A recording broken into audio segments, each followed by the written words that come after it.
नमस्कार। आज हम लोग करंट का टॉपिक देखेंगे। करंट में काफ़ी कुछ रह गया है और आने वाले एग्ज़ाम काफ़ी इंपॉर्टेंट है जो कि करंट बेसिस होंगे और काफ़ी क्वेश्चन उसमें पूछे जाएंगे।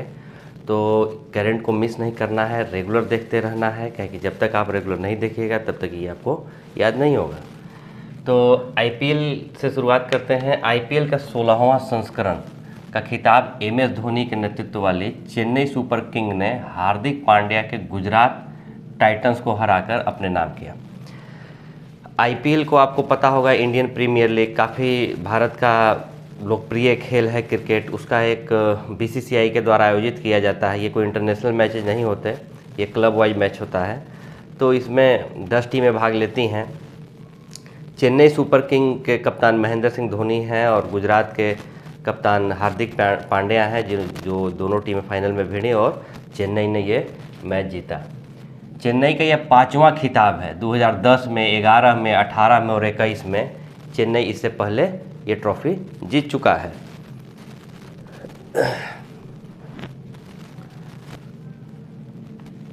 पांच बार मुंबई ने भी ये जीता है इससे पहले। इस बार तो खैर मुंबई काफ़ी पहले ही राउंड में बाहर हो चुका था। तो मुंबई ने भी 5 बार जीता है और चेन्नई में भी 5 बार जीता है। यानी कि जो 10 टीमें खेलती हैं उनमें से मुंबई और चेन्नई दोनों 5-5 बार जीत चुके हैं। फाइनल मुकाबला अहमदाबाद के नरेंद्र मोदी स्टेडियम में खेला गया। आपको पता होगा कि दुनिया का सबसे बड़ा क्रिकेट स्टेडियम है। इसमें सबसे ज़्यादा दर्शकों को बैठने की क्षमता है। अहमदाबाद में नरेंद्र मोदी स्टेडियम, पुराना नाम इसका मोटेरा था, सरदार पटेल स्टेडियम से पहले कहा जाता था। विजेता को 20 करोड़, उप विजेता को 12.5 करोड़ रुपए की धनराशि इसमें बीसीसीआई के द्वारा दी गई। टूर्नामेंट के सर्वश्रेष्ठ खिलाड़ी हुए शुभम गिल, गुजरात टाइटंस के। ऑरेंज कैप सर्वाधिक रन शुभम गिल के। आईपीएल में एक अलग होता है कि जो खिलाड़ी सबसे ज़्यादा रन बनाता है टूर्नामेंट के दौरान, उसे ऑरेंज कैप दिया जाता है। अगर दूसरा खिलाड़ी उसी मैच मैच के दौरान अगर कोई आगे रन बनाने में निकल जाता है तो फिर वो पर्पल कैप या ऑरेंज कैप किसी दूसरे खिलाड़ी को दे दिया जाता है। इस तरीके से जब ओवरऑल जब मैच समाप्त होता है तो देखा जाता है कि किस खिलाड़ी के पास ये ऑरेंज कैप गया या फिर पर्पल कैप गया। तो पर्पल कैप सर्वाधिक विकेट के लिए दिया जाता है। ये दिया जाता है, इस बार दिया गया मोहम्मद शमी को। यानी कि जो दोनों खिलाड़ी हैं ये किसके हैं? गुजरात टाइटंस के। सीजन की हैट्रिक है गुजरात टाइटंस के ही कोलकाता के खिलाफ राशिद खान की है। राशिद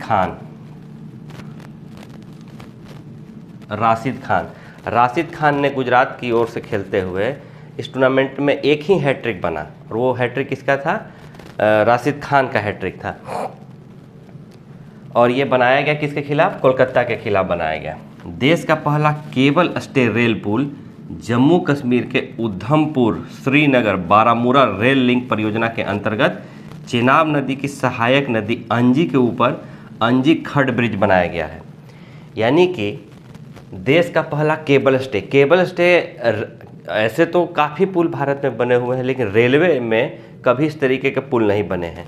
केबल स्टे पुल उन पुलों को कहते हैं कि आपने देखा होगा कि तार के मोटे तार के सहारे इन पुलों को जो भार होता है इसको डिवाइड किया जाता है, तो उसे केबल स्टे ब्रिज कहते हैं। तो रेलवे के द्वारा इस तरीके के ब्रिज का इस्तेमाल नहीं किया जाता। पहली बार केबल स्टे रेल पुल जम्मू कश्मीर के उधमपुर श्रीनगर बारामूला रेल लिंक यानी कि दोनों को जोड़ने के लिए परियोजना के अंतर्गत चेनाब की सहायक नदी अंजी के ऊपर, किसकी सहायक नदी है? चेनाब नदी की सहायक नदी है अंजी, उसके ऊपर बनाया गया है अंजी खड ब्रिज, इसका नाम है।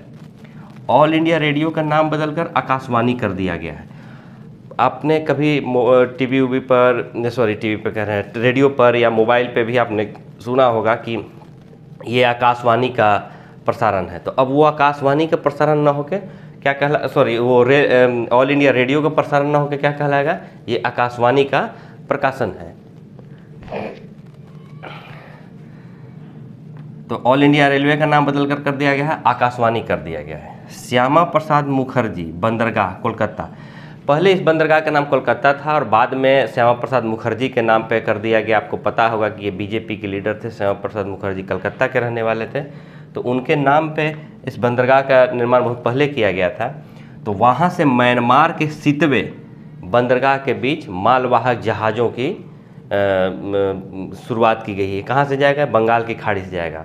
ये कोलकाता के श्यामा प्रसाद मुखर्जी बंदरगाह और सितवे के बीच बंदरगाह तक मालवाहक जहाज का उद्घाटन किया गया। सोने की खान में आग लगने से 27 लोगों की मृत्यु हो गई। ये सोने की खान कहाँ है? पेरू। दुनिया में सोना का आयात करने वाले देशों में से निर्यात करने वाले देशों में से पेरू का भी एक अपना स्थान है। 53 वर्ष की आयु में 28वीं बार एवरेस्ट पर विजय पाई नेपाल के कामिरीता शेरपा ने। अब आप सोच लीजिए कि ये व्यक्ति 53 साल का है और लगभग अपने जब जिस एक एवरेज लिया जाए तो जब इस व्यक्ति का जन्म हुआ था तब से हर दूसरे वर्ष ये व्यक्ति चढ़ जाता है, उससे भी जल्दी। 53 वर्ष का है और अभी 28वीं बार चढ़ चुका है। इनका नाम है कामिरीता शेरपा। ये पुरुष है, महिला नहीं है। कामिरीता शेरपा कहाँ के हैं? नेपाल के रहने वाले हैं। उड़ीसा के बालासोर में शालीमार, चेन्नई सेंट्रल कोरोमंडल एक्सप्रेसवे, बेंगलुरु के हावड़ा सुपरफास्ट एक्सप्रेसवे और मालगाड़ी के टक्कर में 288 यात्रियों की मृत्यु हो गई। भारतीय रेलवे के इतिहास में ये सबसे भीषण दुर्घटना है। ट्रेन का नाम क्या था? कोरोमंडल एक्सप्रेस। आप इसको याद रखिए।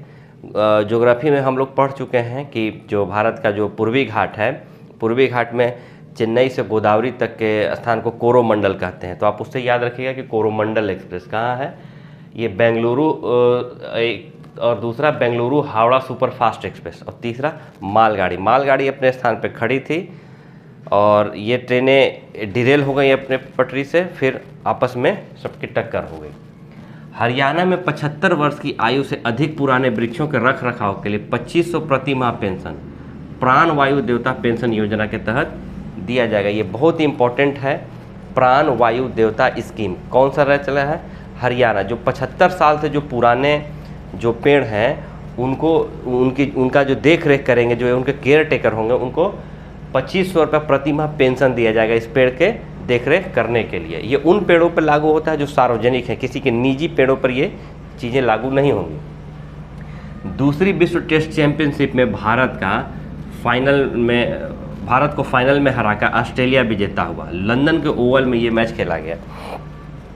जैसे वनडे में 4-4 साल पर वर्ल्ड कप होता है, उसी तरह प्रत्येक साल वर्ल्ड टेस्ट चैंपियनशिप होता है। जो एक साल में जो टीमों ने अपने अपने वेन्यू में जो टेस्ट मैच खेले हैं, उनके पॉइंट टेबल के आधार पर जिनका पॉइंट टेबल ज़्यादा होता है वो टीमें फाइनल में पहुंचती हैं। उसके आधार पर भारत दूसरी बार इसमें पहुंचा, लेकिन दूसरी बार भी भारत हार गया। पहली बार न्यूजीलैंड विजेता हुआ था और दूसरी बार ऑस्ट्रेलिया विजेता हुआ है।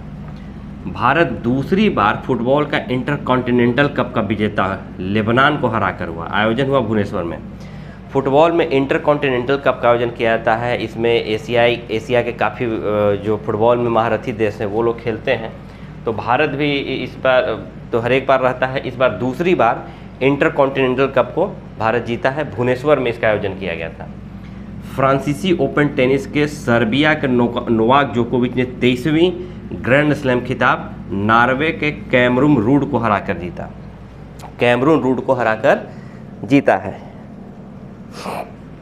अब ये ग्रैंड स्लैम क्या है? ऑस्ट्रेलियाई, फ्रांसीसी, लंदन और अमेरिकी, ये 4 टेनिस के टूर्नामेंट होते हैं। इन चारों को सम्मिलित रूप से ग्रैंड स्लैम बोला जाता है। चारों को सम्मिलित रूप से ग्रैंड स्लैम बोला जाता है। तो नोवाक जोकोविच जो सर्बिया के हैं 23वीं बार ग्रैंड स्लैम का खिताब जीते। यानी कि ऑस्ट्रेलियाई हो या फ्रांसीसी हो या विंबलडन हो जो कि लंदन में होता है या अमेरिकी हो, इन चारों में को अगर अलग अलग काउंट किया जाए तो 23वीं बार नोवाक जोकोविच ने जीता है, जो कि वर्ल्ड रिकॉर्ड हो गया है। अभी तक किसी ने नहीं जीता था। तो किसको हराया? नॉर्वे के कैमरून रूड को हराकर जीता है। फ्रांसीसी ओपन टेनिस के महिलाओं में पोलैंड की ईगा स्विएटेक ने चेक गणराज्य की कैरोलिना मुओचोवा को हराकर ये खिताब जीता। तो पुरुष वर्ग में नोवाक जोकोविच ने जीता और महिला वर्ग में पोलैंड की ईगा स्विएटेक ने जीता। तो आज के लिए इतना ही, और मैं कोशिश करूंगा कि करेंट के साथ साथ जो हम लोग जो सिविक्स के जो टॉपिक पढ़ रहे हैं उसको भी पढ़ते रहें। और भी कई एक चीज़ें हैं, आप देखा करिए वीडियो, और अगर आपको अच्छा लगे तो लाइक भी किया करिए। अगर आपको कुछ कमी लगती है या कोई और भी अगर आप कुछ सजेशन देना चाहते हैं तो ज़रूर कमेंट करके मुझे बताइए। अच्छा लगेगा इसमें कोई सुधार अगर होता है तो ये आप ही के लिए है और मैं कोशिश करूँगा इसमें सुधार करने के लिए। तो आज के लिए इतना ही, धन्यवाद।